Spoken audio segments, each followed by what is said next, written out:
What is good, YouTube? How you doing? Thank you for tuning in to BYG Bible Studies, the podcast that wants to bring you messages from God's Word. He is amazing. He gave us His Word, and we look at it and we see what we can learn about Him and how we can live our lives to glorify Him and to live the best life possible.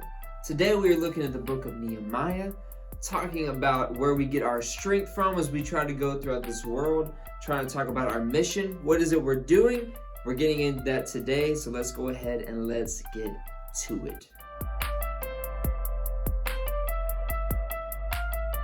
Memories are a very powerful thing in a person's life.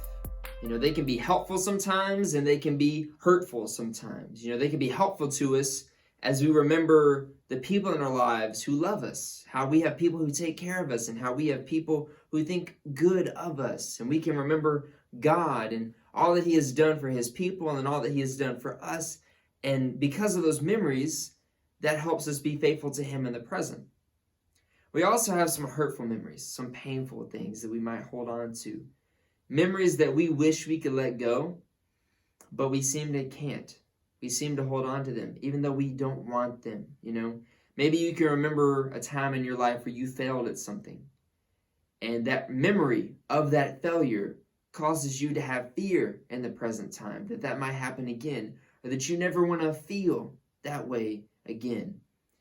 And let me emphasize that about feelings, because one thing that helps us to remember something in great detail is the amount of emotion that we have tied to it. You can remember how you felt when you got good news about something or got bad news about something. You can remember how you felt when you won, or you can remember how you felt when you lost. The deeper the emotion associated with the memory, the clearer the details become. And in life, you're going to have a lot of emotional moments. And today we're looking at the book of Nehemiah.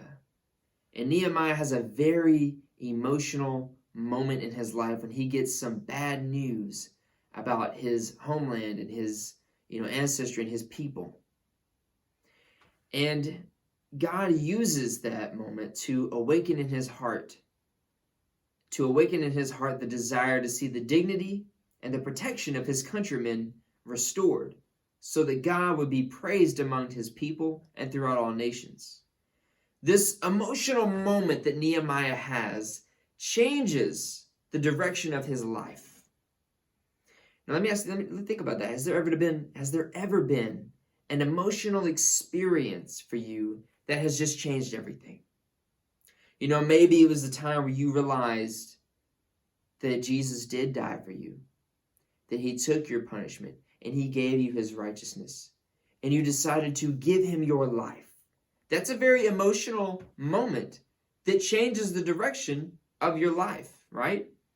It changes the direction of your life. There's a lot of those we might could point to, especially as you live throughout this life and you get more and more years on you. I'm sure you can, relate to this even more. But God is determined to protect and revive His people. And He raises the right leaders. This is important for you guys to realize. He raises the right leaders at the right times for His task at hand. And God uses Nehemiah. He raises Nehemiah as a leader, and He uses him as a catalyst for courage, as a catalyst of courage. Nehemiah was just a simple guy. He was a cupbearer for a king in the Persian Empire. He was in exile. He's basically a slave. But he knew that he was called to do something beyond himself for the sake of other people. And so under Nehemiah's leadership, the walls of Jerusalem are rebuilt. And these provide protection and dignity to God's people. And in the story that we look at today, we see how God uses believers to protect, to revive, to restore, and build a people who believe in Jesus. The story here takes place in the Persian Empire, right? The book of Nehemiah, the setting, we're in the Persian Empire right now. And some of the Jews have gone back to Jerusalem to rebuild the temple, right? We talked about that. Haggai and Obadiah kind of talked about that, right? There's some people who've gone back to rebuild the temple, and there's some people who are still living in the Persian Empire. We talked about Esther last week, right? She was one of those and her people and the Jews at the time living there. So this is after Esther, on in the future. We have Nehemiah here, who is living in the Persian Empire still, and some of the people are back. But because the temple is rebuilt, it doesn't mean Jerusalem is like, or, the nation of Israel is like back on its feet. It doesn't mean it's like fully restored yet. It still has its walls torn down, its gates torn down. It just doesn't have its full dignity yet. And so Nehemiah, being a cupbearer in the empire, he gets some news one day. So let's read about that. Nehemiah chapter 1, verses 1 through 4. These are the memoirs of Nehemiah, son of Hakaliah. In late autumn, in the month of Kislev, in the 20th year of King Artaxerxes' reign, I was at the fortress of Susa. Hanani, one of my brothers, came to visit me with some other men who had just arrived from Judah. And I asked them about the Jews who had returned there from captivity and about how things were going in Jerusalem. And they said to me, things are not going well. For those who returned to the province of Judah, they are in great trouble and disgrace. The wall of Jerusalem has been torn down, and the gates have been destroyed by fire. And when I heard this, I sat down and wept. In fact, for days I mourned. I fasted and prayed to the God of heaven. And so here, Nehemiah gets the news. He gets that bad news, right? He gets bad news about his homeland, Jerusalem, and how the walls are torn down and it's just still in ruins, even though the people are back, right? He gets that bad news, and he responds to that bad news by mourning, by being sad about it, right? He's crushed by this, the condition of his homeland, and he mourns and he fasts and he prays for days. The man knew the reason for all this, right? He knew the reason all this had happened, and it was because of their unfaithfulness. Their past unfaithfulness and their present unfaithfulness. You see, he realized, he's like, things are not the way that they should be because of our unfaithfulness to God. And that kind of reminds us of our world, right? We look around, we're like, man, things are not the way that they should be. And that's because of our unfaithfulness to God, right? That's because of our unfaithfulness to God in the Garden of Eden and our sin in the world that separates us from God, right? And so we see here that, Nehemiah gets this. He feels this burden. He doesn't just run off, right? He isn't like, man, I can't believe that's the way it is. I'm out of here. I'm going back. I'm going to fix this. He first stops. He takes the time to mourn, to feel upset that this is a problem, and he petitions the Lord. He seeks out God's faithfulness and favor to carry out the mission of restoring his homeland. Nehemiah's prayer in chapter 1, it starts in verse 5. His prayer is beautiful, and there's a lot for us to learn there. But I think one of the main things that we need to learn for our prayer lives is that he stopped to pray. That he actually took the time to stop and pray. And it wasn't just one simple prayer like, God, please bless that situation and just help my homeland go back to the way it should be. God, we know you're in power. We trust you. Amen, Lord, thank you. And go about his business. He fasted and prayed for days, it says. For days. And as he was going about his work, he's praying and thinking about it.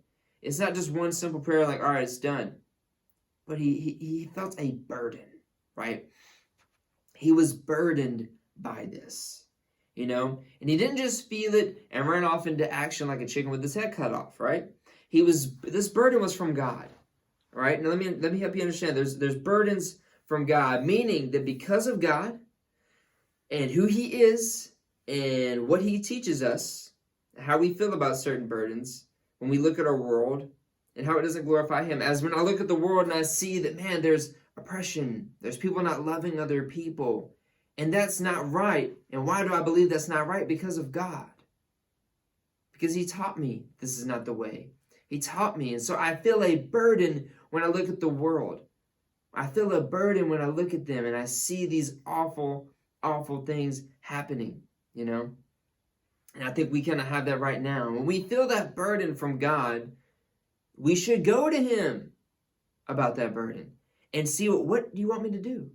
It's not like, man, God, I hate this thing is happening. It hurts me. And I think about it often. I think the way to go about it is an election and putting the right person in the government, to accomplish it through that. Nehemiah does what we need to do. We need to go to God and like, what should I do?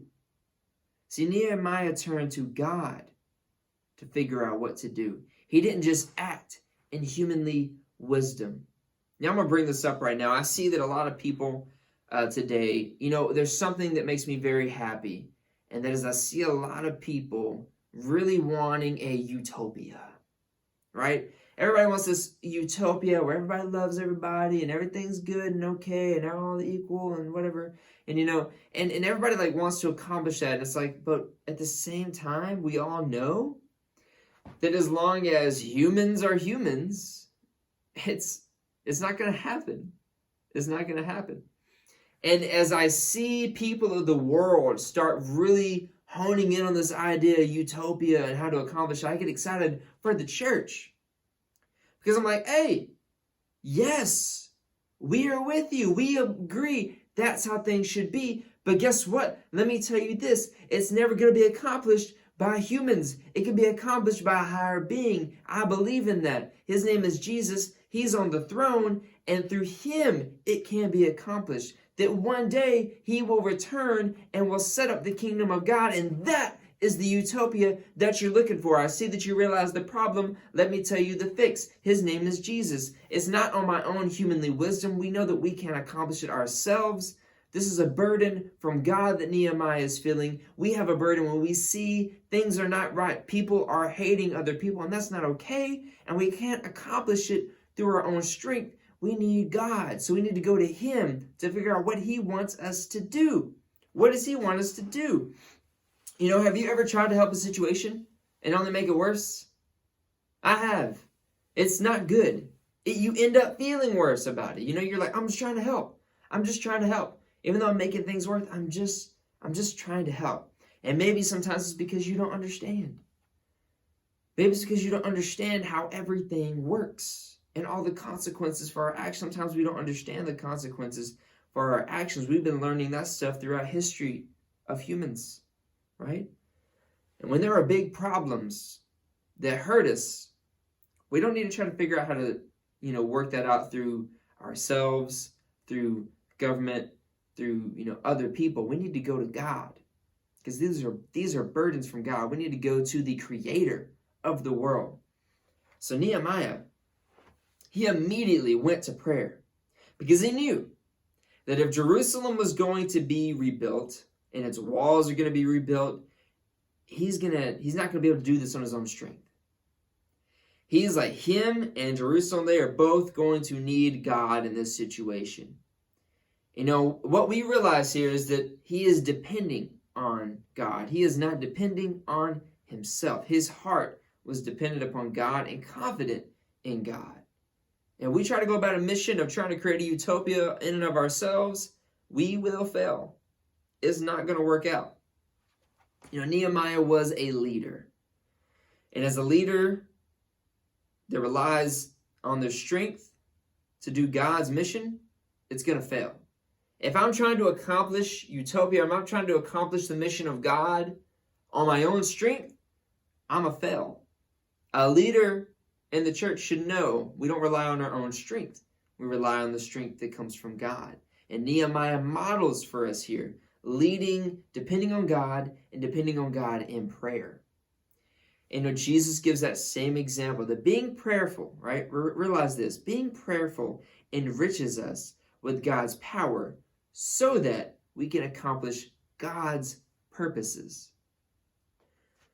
So as we continue on the story here, one day Nehemiah, he's burdened by this. He prays about it, and he's working still. He's a cupbearer for the king, and he's serving the king one day.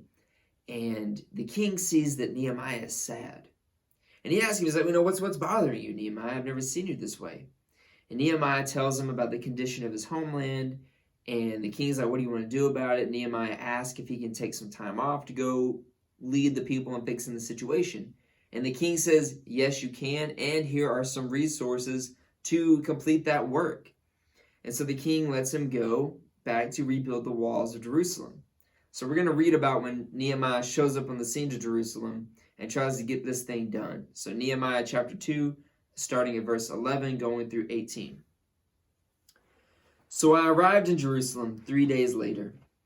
I slipped out during the night, taking only a few others with me. I had not told anyone about the plans God had put in my heart for Jerusalem. We took no pack animals with us except the donkey I was riding. And after dark, I went out through the valley gate, past the jackal's well, and over the dung gate to inspect the broken walls and burned gates. Then I went to the fountain gate and to the king's pool, but my donkey couldn't get through the rubble. So though it was still dark, I went up to the Kidron Valley instead, inspecting the wall before I turned back and entered again the valley gate. The city officials did not know I had been out there or what I was doing, for I had not yet said anything to anyone about my plans. I had not yet spoken to the Jewish leaders, the priests, the nobles, the officials, or anyone else in the administration. But now I said to them, "You know very well what trouble we are in. Jerusalem lies in ruins, and its gates have been destroyed by fire. Let us rebuild the wall of Jerusalem and end this disgrace." And then I told them about how the gracious hand of God had been on me, and about my conversations with the king. So Nehemiah, he gets there and he doesn't immediately run into all the people and say, "Hey, I'm here. Let's rebuild these walls." He didn't do that, okay? Because he's got to get these people who are down on their luck, people who are not enthusiastic, people who are not probably being very faithful to God right now, and he's got to somehow rally the troops here. And if you've ever tried to do that before, it can be difficult sometimes, all right? So he first assesses the situation, all right? He's wise here, okay? He's like, I got to get a plan together. If I approach them with a plan, better chances of them following along with me, all right? So that makes it easier for him to rebuild everything, to get everybody together to rebuild everything. And then he reveals the plan to them. And he reveals to everyone what God, right? Notice that it's not about him, it's about what God had led him there to do and how they were going to do it. And because he revealed it to them in that way, and that he had a plan, and that it was God who was doing the situation, the people agree. They agree to the mission that Nehemiah showed them that was bigger than just themselves. Because this mission, the reason why I felt like they were so eager to join it was because the mission was to glorify God, to remind all the other nations around them, once this city is rebuilt, about the faithfulness of the God of Israel, and how faithful the God of Israel is to his people, and how he is the one true God, and how powerful he is for them to go down and come back up like that. And so Nehemiah invited the people. He didn't just, say like, let's do this. He invited them to join in on what God was doing, right? To join in on the mission of God. And this is what we need to realize as the church. Because in the same way, as we look around us at our world that is broken, we need to join in on what God is doing, how God is trying to restore the world back to himself, and we work towards that, and Jesus will complete that when he returns. That is the mission that we have as the church, and that mission should unify us, all right? And I love how we argue about how to do that a lot of times. And usually because we're trying to go through hoops that are not God. We're trying to go through government forces and things and other people. And that, causes us to separate and divide. But we need to unify over what God is doing. And we need to have our hearts inspired to join in on work that is bigger than ourselves. It's not all about you and your glory. This is about God's glory. This is about making disciples and unifying the world back to him, restoring the world back to God in the way it's meant to be. We are to join God in what he is doing, to join in on his mission, and to use the strengths that he gives us for his mission. The people agree to rebuild the walls of Jerusalem, and Nehemiah is with them. And as they do this, there are forces that try to stop the mission of God here. There are enemies of the nation of Israel that started to get ready to attack the Jews and even threatened them that they were going to attack them as they rebuilt that, because they didn't want that being rebuilt. They didn't want them to be glorifying again and glorifying their God. So we're looking at Nehemiah 4, the response of Nehemiah to this situation. Nehemiah chapter 4, verses 11 through 14. Meanwhile, our enemies were saying, before they know what's happening, we will swoop down on them and kill them and end their work. The Jews who lived near the enemy came and told us again and again, they will come from all directions and attack us. So I placed armed guards behind the lower parts of the wall and the exposed areas. I stationed the people to stand guard by families, armed with swords, spears, and bows. Then, as I looked over the situation, I called together the nobles and the rest of the people and said to them, don't be afraid of the enemy. Remember the Lord, who is great and glorious, who fights for you, your brothers, your sons, your daughters, and your wives, and your homes. So these threats that were coming into the people were the kind of threats that caused fear in the workers here. It made them want to stop working. I mean, I kind of feel them there, right? I mean, you know, if you were like, hey, I'm going to go work and rebuild this wall, and while I'm there, someone might kill me, I'd probably want to stop too. I probably wouldn't want to go work either, right? But Nehemiah, a leader who's depending on God in prayer, not in himself, he didn't tell them just to ignore their fear. He didn't say that. He said, you got fear, okay? But remember the one who they're working for, the one whose mission this really is. You know, he stationed people around the wall to protect them, right? That wisdom that like God led them probably. But he was sure and he was confident in God's protection for the task at hand. He reminded people of their God. Remember how great he is and how he fights for you. Remember all that he has done in the past, in generations past. How great he is and how he fought for us then and how he's doing that for us now. And that's a big reminder for us.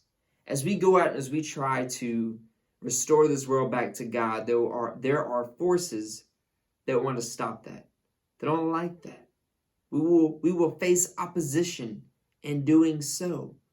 And in those times of opposition, we need to remember who the God is that we serve and all that he has done.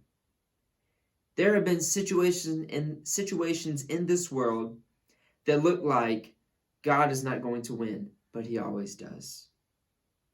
There was the death of Jesus, but someday it was coming.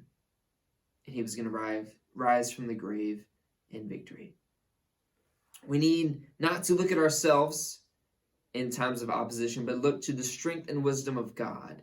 And remember that he is on your side. And there is no reason to let fear stop me when I have the God of angel armies on my side, right? Shout out to KB and the song Armies, okay? When you have that on your side, there is no reason to fear in life or in death, because I know who is with me, and I know what he's done before, and I know he is loyal to me and to his people.